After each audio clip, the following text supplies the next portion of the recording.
Ini adalah kisah tentang seorang kaya yang selalu berpakaian jubah ungu dan kain halus, dan setiap hari hidupnya bersukaria dalam kemewahan.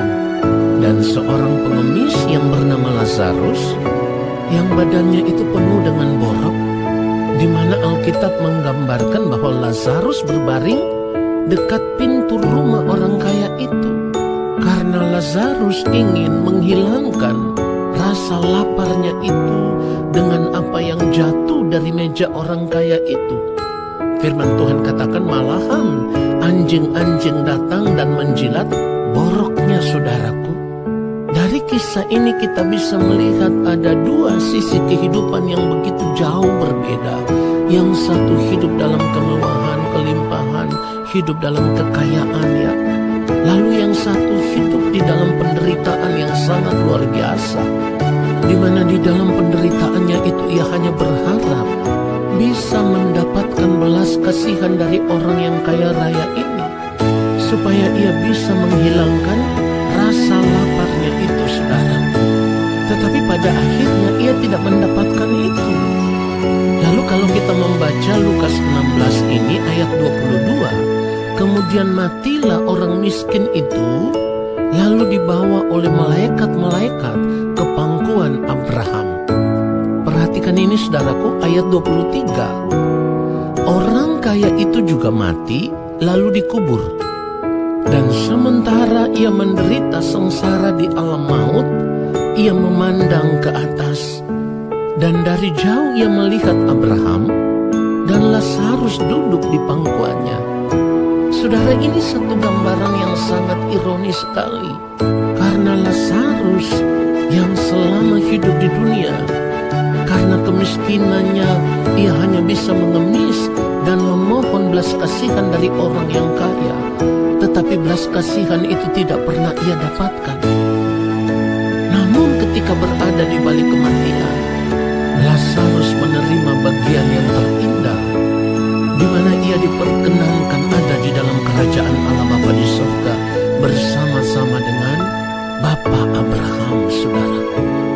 Hal ini tentu berbanding terbalik dengan keadaan orang yang kaya yang selama hidup di dunia ini selalu berpakaian jubah ungu dan kain halus, tetapi tidak pernah memiliki belas kasihan terhadap orang lain yang ada di sekitarnya. Dan ketika berada di balik kematian, seperti yang firman Tuhan katakan, ia menderita sengsara di alam maut. Saudaraku, fragmen kehidupan ini seharusnya menjadi peringatan penting bagi kita semua, pribadi lepas pribadi, supaya kita bisa memeriksa seluruh keberadaan hidup kita.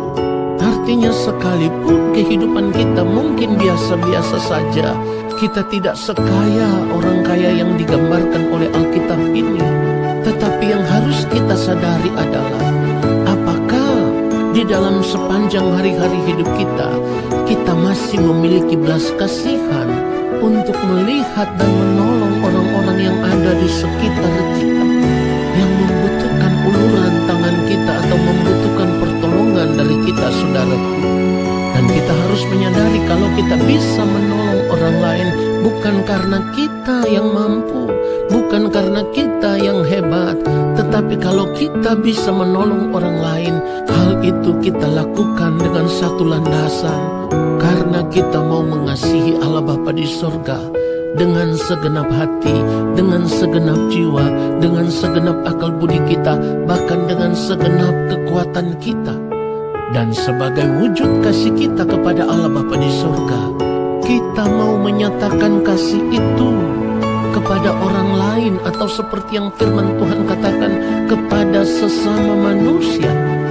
Kasih itu dinyatakan dengan penuh belas kasihan, karena sesungguhnya Allah Bapa di surga sudah terlebih dahulu mengasihi kita, sudah memberikan kasih karunia kepada kita di dalam Kristus, sehingga di dalam Kristus kita boleh menerima janji keselamatan, supaya ketika nanti kita berada di balik kematian, kita bisa diterima di dalam kerajaan Allah Bapa di surga.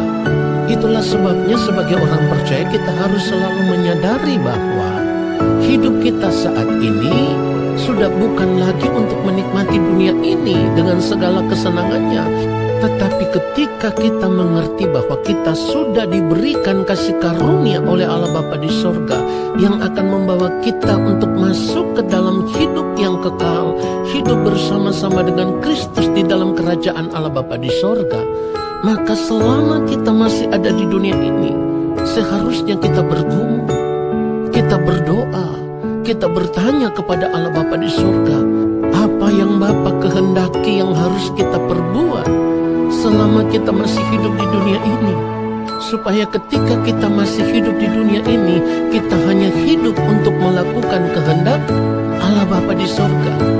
Kita harus tetap menyadari bahwa hidup melakukan kehendak Allah Bapa di sorga bukan berarti kita harus kaya raya seperti orang kaya yang digambarkan di dalam Lukas 16 ayat 19 sampai 31 ini.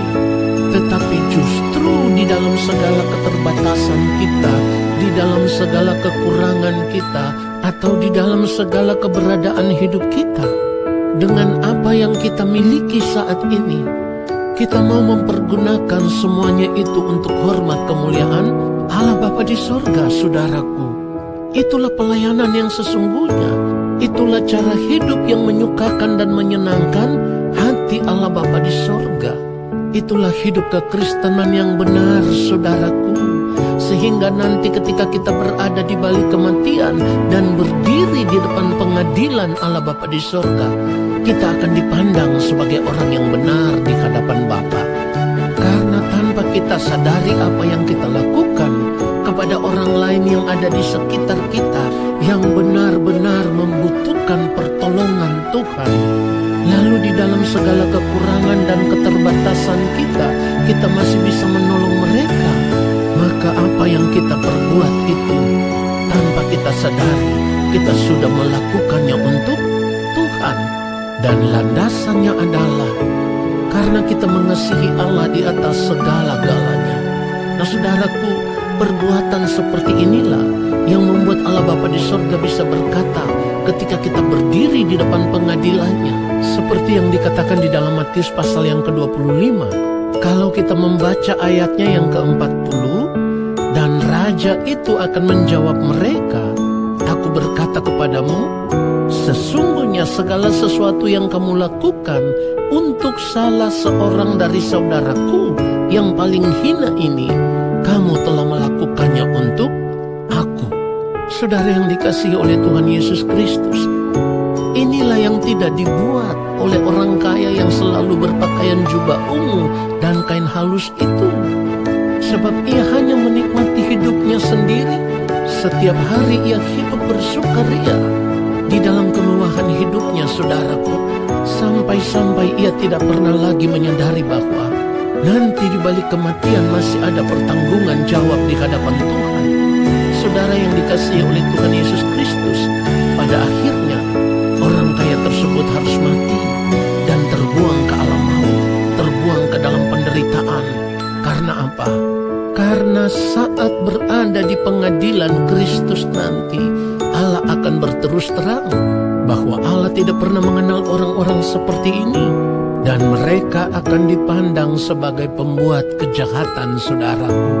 Matius pasal yang ke-7 ayat 23, firman Tuhan katakan, pada waktu itulah aku akan berterus terang kepada mereka dan berkata, aku tidak pernah mengenal kamu, enyahlah daripadaku kamu sekalian pembuat kejahatan. Hal ini berbanding terbalik dengan apa yang dikatakan oleh raja itu kepada orang yang selama hidup di dunia ini melayani dia, seperti yang ditulis di dalam Matius 25 kalau kita membaca mulai ayat 34. Dan raja itu akan berkata kepada mereka yang di sebelah kanannya, mari, hai kamu yang diberkati oleh Bapakku, terimalah kerajaan yang telah disediakan bagimu sejak dunia dijadikan. Ayat 35, sebab ketika aku lapar, kamu memberi aku makan.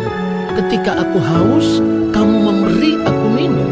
Ketika aku seorang asing, kamu memberi aku tumpangan. Ayat 36, ketika aku telanjang, kamu memberi aku pakaian. Ketika aku sakit, kamu melawat aku. Ketika aku di dalam penjara, kamu mengunjungi aku. Ayat 37. Maka orang-orang benar itu menjawab dia, katanya, Tuhan, bila manakah kami melihat engkau lapar dan kami memberi engkau makan, atau haus dan kami memberi engkau minum? Ayat 38. Bila manakah kami melihat engkau sebagai orang asing dan kami memberi engkau tumpangan, atau telanjang dan kami memberi engkau pakaian? Ayat 39. Bila manakah kami melihat engkau sakit atau dalam penjara dan kami mengunjungi engkau? Ayat 40, perhatikan baik saudaraku. Dan raja itu menjawab mereka, aku berkata kepadamu, sesungguhnya segala sesuatu yang kamu lakukan untuk salah seorang dari saudaraku yang paling hina ini, kamu telah melakukannya untuk aku.